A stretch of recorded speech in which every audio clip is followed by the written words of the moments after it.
इस बार छत्तीसगढ़ में जनता पुनः कांग्रेस को मौका देगी। अब दूसरा, कई ऐसे वार्ड हैं जहां प्रत्याशी गांव में जा भी नहीं पाए और चुनाव हो गया। तो आज भारतीय जनता पार्टी इस स्थिति में है कि वो ये आशान्वित है कि प्रदेश में हमारी भी सरकार बन सकती है। जागरूक जनता ये धर्म के मामले पे उतना विश्वास नहीं रखती है, विकास की बात करती है। नमस्कार, छत्तीसगढ़ के सबसे बड़े डिजिटल प्लेटफॉर्म छत्तीसगढ़ तक में आपका स्वागत है। मैं हूं धर्मेंद्र महापात्र। चुनाव संपन्न हो चुके हैं और 3 दिसंबर को मतगणना भी शुरू हो जाएगा। इस बीच छत्तीसगढ़ के ओपिनियन पोल भी सामने आ गए हैं, जिसमें कांग्रेस को बढ़त नजर आ रही है। हमारे साथ कुछ पत्रकार साथी मौजूद हैं। हम उनसे जानने की कोशिश करते हैं कि जो एग्जिट पोल आए किस हद तक वो सही साबित होंगे। अमूमन एग्जिट पोल पे आम दर्शकों को या लोगों को उतना विश्वास नहीं रहता है, लेकिन इस बार के एग्जिट पोल की जो कंपनियां हैं, बहुत सारी एजेंसियों ने छत्तीसगढ़ में जो फोकस किया था, उनके जो सर्वे आए हैं उसमें बहुत कुछ समानताएं दिख रही है। कहीं कहीं कुछ अपवाद की स्थिति जरूर बनी है, लेकिन मैंने जहां तक इन एजेंसियों का अवलोकन किया था, मुझे लगा कि लगभग 11 एजेंसियों के सर्वे कांग्रेस को जीत की ओर ले जा रहे हैं। तो उनका अनुमान है कि इस बार छत्तीसगढ़ में जनता पुनः कांग्रेस को मौका देगी। आप भी बस्तर इलाके में घूमे होंगे या एनालिसिस किए होंगे पूरे छत्तीसगढ़ में। आपके हिसाब से कितनी सीटें कांग्रेस या भाजपा को जा रही है, या अन्य भी कुछ कमाल करने जा रहे हैं इस बार? बस्तर संभाग में पूरे छत्तीसगढ़ का आकलन भी किया होगा आपने, बस्तर संभाग का भी आकलन हो सकता है उसमें। पूरे छत्तीसगढ़ की बात कही जाए तो इन्हीं सर्वे के अनुसार, और चूँकि हम लोग बस्तर में दौरा किए, बस्तर संभाग के सीटों के बारे में मुझे अनुभव है और कुछ बालोद ज़िले के सीट के बारे में, तो मेरा आंकलन है इन एजेंसी के अनुमान और मेरा अनुमान के अनुसार कि 55 से 62 सीटें कांग्रेस को, और बस्तर संभाग में 9 सीटें कांग्रेस को मिल सकती है और बालोद ज़िले की पूरी 3 सीट कांग्रेस को मिलने की संभावना है। जी, 9 सीट बता रहे हैं कांग्रेस को बस्तर में मिल रहा है 12 में से। आपका आकलन क्या कहता है इसमें? जो अभी तक आंकड़े आए हैं सर्वे एजेंसियों के, उसमें एक तो सर्वे की जो डाटा उन्होंने कैसा कलेक्शन किया ये चीज़ तो स्पष्ट नहीं हो रहा है, पर उन्होंने मतदाताओं को ही अगर टोटोला है, और जो डाटा कलेक्शन में होता है कि एक परिवार से भी 4 वोटर हैं तो चारों के अलग अलग मत रहते हैं, लेकिन उन्होंने एक परिवार को एक ही कई मानकर भी डाटा कलेक्शन किया होगा, तो उसमें ऊपर नीचे होना, उलटफेर होना स्वाभाविक संभावित है। अगर हम बस्तर संभाग की बात करें और मेरे व्यक्तिगत आकलन की बात करें, कांग्रेस को बढ़त मिल रही है और राज्य में भी मिल रही है। बस अर्थ ये है कि अब कुछ ही 48 घंटे के बाद तो परिणाम सामने आ ही जाएंगे। एक आकलन की ओर जाना चाहिए और ये स्वाभाविक भी है, और एक जागरूक पत्रकार के नाते ये जरूरी भी है कि वो डाटा कलेक्शन ज़रूर अपना अपडेट करे, ताकि वो पिछले कई परिणामों से उसकी तुलना करते हुए अपना नया परिणाम बता सके। बस्तर में 12 की 12 सीटें कांग्रेस के पास है और मजबूती के साथ भारतीय जनता पार्टी भी इस बार चुनाव लड़ी। क्या लगता है आपको बस्तर की 12 विधानसभा सीटों को लेकर? क्या है, एक तो चुनाव में समय कम मिला, दूसरा कई ऐसे वार्ड हैं जहां प्रत्याशी गांव में जा भी नहीं पाए और चुनाव हो गया। लेकिन आंकड़े में यही है कि 12 जो प्रत्याशी हैं तो भाजपा को बढ़त मिलेगी। कितनी सीटें दे रहे हैं आप? कम से कम 4 या 5 सीटें भाजपा को मिल सकती हैं। दूसरा, हमने कई प्रत्याशियों से हूबहू भाजपा और कांग्रेस के हूबहू बात की, कई से टेलीफोन पे बात की। सभी अपनी अपनी जीत का तो बताते हैं, लेकिन एक स्थिति है जो असमंजस की उनके अंदर भी सामने आ जाती है, असमंजस की स्थिति कि वो बता नहीं पाते कि हम जीतेंगे या हारेंगे। तो आम जनता क्या बताए, और जितने चैनल और जितने पेपर हैं सभी ने अपने आंकड़े अलग अलग दिए हैं, इसलिए किसको सही माने किसको गलत माने, ये सभी के लिए एक असमंजस की स्थिति बनी हुई है। छत्तीसगढ़ तक 40 से 50 सीट कांग्रेस को दे दी है, क्या मानते हैं छत्तीसगढ़ तक का? कांग्रेस के पास पहले 68 सीट थी, उनकी कम तो हो रही हैं, और भाजपा की बहुत कम थी जो बढ़ रही हैं।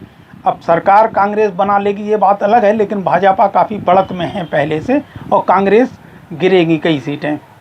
भारतीय जनता पार्टी ने 4 पूर्व मंत्रियों को टिकट दिया है इस बार। क्या देखिए, सबसे बड़ी बात मैं बताऊं, इस बार छत्तीसगढ़ में जो विधानसभा चुनाव हुआ है, पहले ऐसा लग रहा था कि कांग्रेस पूर्ण बहुमत के साथ रिपीट होगी। लेकिन जो 3-4 महीने में प्रचार अभियान जो चला भारतीय जनता पार्टी की ओर से और उसके बाद जो आस बंधी, तो आज भारतीय जनता पार्टी इस स्थिति में है कि वो ये आशान्वित है कि प्रदेश में हमारी भी सरकार बन सकती है। और जितने भी आपके जो आए हैं, मतलब भविष्यवाणियाँ जो भी हुई हैं, एग्जिट पोल के नतीजे जो भी आए हैं, वो ये इंगित कर रही है कि पहले की अपेक्षा भारतीय जनता पार्टी काफ़ी सशक्त हुई है। तो इसे देखते हुए जो सीटें दी जा रही हैं 36 से 46, मोटा मोटी हम अगर सोच लें एवरेज में, तो 36 से 46 दे रहे हैं भाजपा को और 40 से 50 दे रहे हैं कांग्रेस को। तो ये देखते हुए लगता है कि भाई कांग्रेस बढ़त पे जरूर है, लेकिन जो स्थिति भारतीय जनता पार्टी की आंकी जा रही थी उसमें काफ़ी सुधार हुआ है। 2018 की तरह कांग्रेस मतलब राज्य में नहीं आ रही है। नहीं, 2018 की तरह कांग्रेस राज्य में नहीं आ रही है। और जो वोट का परसेंटेज है, केवल 1% का फर्क है दोनों में। अगर 41% मतदाता भारतीय जनता पार्टी की ओर है तो 42% कांग्रेस की ओर है। तो इसमें जो कड़ी टक्कर हम कह सकते हैं, और बहुत ऐसे जगह हैं जहां कम मार्जिन से हार जीत का फैसला होगा। इसीलिए प्रत्येक जो प्रत्याशी भी हैं वो बिल्कुल उम्मीद के साथ ये नहीं कह पा रहे हैं कि हम ही जीत रहे हैं। तो ये स्थिति जो निर्मित हुई है, काफ़ी हम ये कह सकते हैं कि जो प्रजातंत्र अपना मजबूत हुआ है और जो मतदाता हैं वो भी काफ़ी अपने आप को सुधारे हैं और उत्साहित हैं। और अपना जो गुप्त मतदान है वो पूर्ण रूप से गुप्त अभी तक रखा हुआ है, कोई भी सही आकलन नहीं लगा पा रहे हैं। अगर 10 सीट का आप अगर एवरेज लेकर के चल रहे हैं तो मैं समझता हूँ कि काफ़ी बड़ा अंतर है। काफ़ी बड़ा अंतर है। एक चीज़ देखने को मिली इस बार के चुनाव में कि मजबूती के साथ भारतीय जनता पार्टी चुनाव मैदान में थी और खासकर धर्मांतरण का मुद्दा को लेकर मुखर हुई। क्या इसका फायदा भारतीय जनता पार्टी को दिखता नजर आ रहा है? लोकतंत्र में जनता विकास के प्रति आशा रखती है। हर चुनावी दल, राजनीतिक दल विकास के मुद्दे पे चुनाव लड़ना पसंद करते हैं। देश में जो भी पार्टियां हैं, अगर अपना घोषणा पत्र वो जारी करती है तो उसमें वो अपने विकास और किए जाने वाले विकास के मुद्दे की बात करती है। धर्मांतरण की बात बस्तर संभाग में या बेमेतरा ज़िले में कुछ जगह सामने आई थी, लेकिन जागरूक जनता ये धर्म के मामले पे उतना विश्वास नहीं रखती है, विकास की बात करती है और विकास के मुद्दे पे उन्होंने वोट दिया है। और मेरा मानना ये है कि विकास के मुद्दे पे जिस भी दलों ने मतलब कार्य किया है उसका फ़ायदा उनको मिलेगा, जरूर मिलेगा। आपका क्या मानना है, धर्मांतरण जो मुद्दा रहा है भारतीय जनता पार्टी को फायदेमंद दे रही है? धर्मांतरण एक बहुत बड़ा मुद्दा रहा है। कम से कम 4 विधानसभा क्षेत्रों में, चित्रकूट विधानसभा क्षेत्र, बस्तर विधानसभा, भानपुरी विधानसभा क्षेत्र जो रहा है वो, इसके बाद में आपका दंतेवाड़ा में भी काफ़ी, कोंटा में भी काफ़ी इफेक्ट डाला उसने। और धर्मांतरण के मुद्दे पर कहीं ना कहीं भारतीय जनता पार्टी ने लीड ली है कहा जाए, क्योंकि उन्होंने उस मुद्दे को उठाया, विरोध भी किया। और बस्तर का जो आदिवासी है वो अपनी संस्कृति को लेकर बहुत संवेदनशील रहता है, और जिस तरह से धर्मांतरण घुसा है गांव-गांव में आज की तारीख में, उसका बहुत बड़ा विरोध हुआ है और कई आंदोलन भी हुए हैं, कई बार संघर्ष की स्थितियाँ भी निर्मित हुई हैं। तो इसका लाभ कहीं ना कहीं भारतीय जनता पार्टी को निश्चित रूप मिला होगा, क्योंकि अंदर के लोगों को लगने लगा है कि धर्मांतरण का मुद्दा जो है, धर्मांतरण से बचाव अगर करना है, समाज को बचाना है, संस्कृति बचाना है, तो कहीं ना कहीं भारतीय जनता पार्टी इसमें उनके लिए सहयोगी साबित होगी। तो ये तो रहा है, धर्मांतरण मुद्दा तो रहा है और उसका इफेक्ट पड़ा है चुनाव में। किस रूप में देखते हैं, अगर 4 बड़े बड़े पूर्व मंत्रियों को भारतीय जनता पार्टी ने उतारा है, बड़े बड़े चेहरे दाव पे लगे हैं इस बार, बस्तर की 12 विधानसभा सीटों की बात की जाए तो? मैं धर्मांतरण पर भी कुछ कहना चाहता था। धर्मांतरण को अगर भारतीय जनता पार्टी ने बड़ा मुद्दा बनाया होता तो उसने ज़रूर किसी फायर ब्रांड नेता को तैयार किया होता। उसने पूर्व नेताओं जो तैयार किया, जो कि धर्मांतरण के मुद्दे पर बड़े ही दबे स्वर में बोलते हैं या बोलते ही नहीं, या इग्नोर करते चले आए हैं।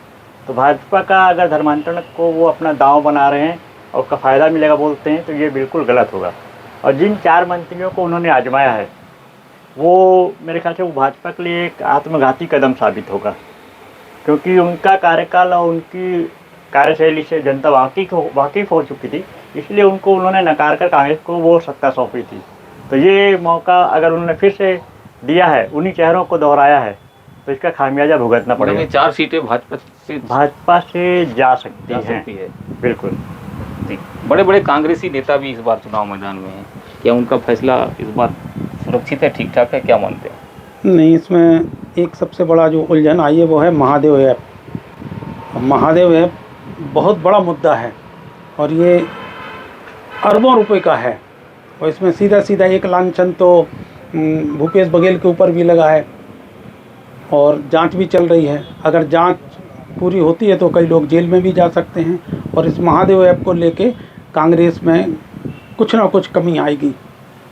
जिस तरह से भी जो आंकलन आया है कि कांग्रेस सरकार बन रही है, महादेव ऐप तो ऐसा नज़र नहीं आ रहा है कि उसमें कुछ कमाल कर पाया महादेव। नहीं, महादेव ऐप का कोई प्रभाव तो नज़र नहीं आ रहा है, लेकिन जो एक बात है भाई, जो उप मुख्यमंत्री हैं टी.एस. सिंहदेव और भूपेश बघेल जी, तो इनकी जो एक तरह से हम ये कहें कि मुख्यमंत्री पद को लेकर के प्रतिस्पर्धा अभी भी बरकरार है, तो ये कोई अतिशयोक्ति नहीं होगी।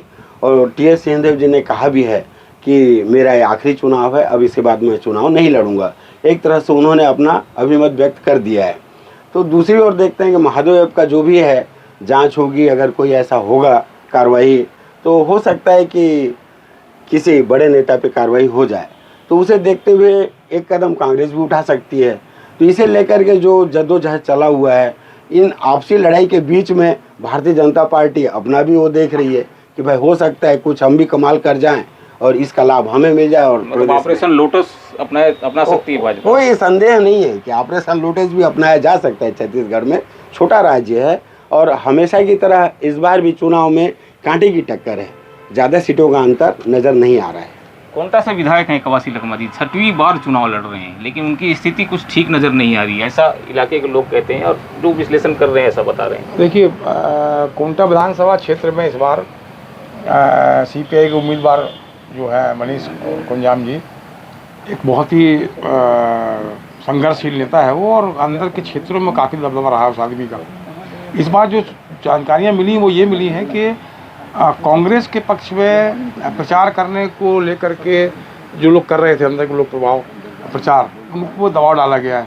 उनको बताया गया कि नहीं, कांग्रेस पार्टी को प्रचार ना करके मनीष कुंजाम जो हमारे बीच का आदमी है उसको सामने लाना है इस बार करके, और वो उसका काफ़ी इफेक्ट पड़ा है उनको, और कहीं ना कहीं उसका लाभ मिलेगा भारतीय जनता पार्टी को, क्योंकि मनीष कुंजाम चुनाव जीत जाएंगे ऐसी स्थितियाँ नहीं लग रही हैं, लेकिन बहुत बड़ी मात्रा में, बहुत बड़ी संख्या में वो कांग्रेस पार्टी के वोट कटेंगे उनके कहीं ना कहीं जाकर के। और इस बार नक्सलियों ने भी, आपने देखा होगा कि नक्सलवादियों ने चुनाव का बहिष्कार जिस लेवल पे करते रहे हैं, वो जो करते हैं उनकी जो शैली है, उन्होंने बिल्कुल नहीं किया इस बार। उन्होंने अपना प्रतीकात्मक रूप से कुछ बोल दिया या कुछ विज्ञप्ति जारी कर दी, दिखा दिया कि हाँ हम, क्योंकि उनको करना है, बताना है कि हम लोग के खिलाफ हैं, लेकिन इस बार ऐसा नहीं हुआ है। इस बार नक्सलियों ने अंदरूनी क्षेत्रों में कहीं ना कहीं मनीष कुंजाम को सपोर्ट किया है, और उसका खामियाजा हो सकता है कि मंत्री महोदय लखमा जी को भुगतना पड़ जाए। कितनी सीटें दे रहे हैं बस्तर में आप 12 में से? देखिए, बस्तर में मेरा जो आंकलन है वो मुझे ऐसा लग रहा है कि कहीं ना कहीं बस्तर से कांग्रेस पार्टी को 7 सीट मिल सकती है और 5 सीटों को नुकसान हो सकता है उनको। आपका क्या आकलन है बस्तर में? बस्तर में तो मैंने पहले भी कहा था कि 9 सीटों का अनुमान है, और उत्तर बस्तर में कांग्रेस को नुकसान होने की संभावना है, लेकिन दक्षिण बस्तर में कांग्रेस 100% प्रदर्शन करेगी और उन्हें अच्छी सफलता मिलेगी। जी, आपका आखिरी आकलन बता दीजिए कि बस्तर में 12 में से कितनी भाजपा को, कितनी कांग्रेस को? 8 कांग्रेस को और बाकी बची भाजपा को। आप क्या कहते हैं? मैं पहले से ही कहते आ रहा हूँ कि 6 का हिस्सा हो सकता है इस बार बस्तर में। जी, आप क्या आकलन करते 4 सीट भाजपा को मिल सकती है। इस तरह से पत्रकार साथी बता रहे थे कि कांटे की टक्कर है बस्तर में, और इससे दोनों ही पार्टी के प्रत्याशी जो चुनाव मैदान में थे वे कहीं ना कहीं जीत रहे हैं। किसी पार्टी में दोनों के बीच कड़ा मुकाबला देखने को मिला। धर्मेंद्र महापात्र, छत्तीसगढ़ तक, बस्तर।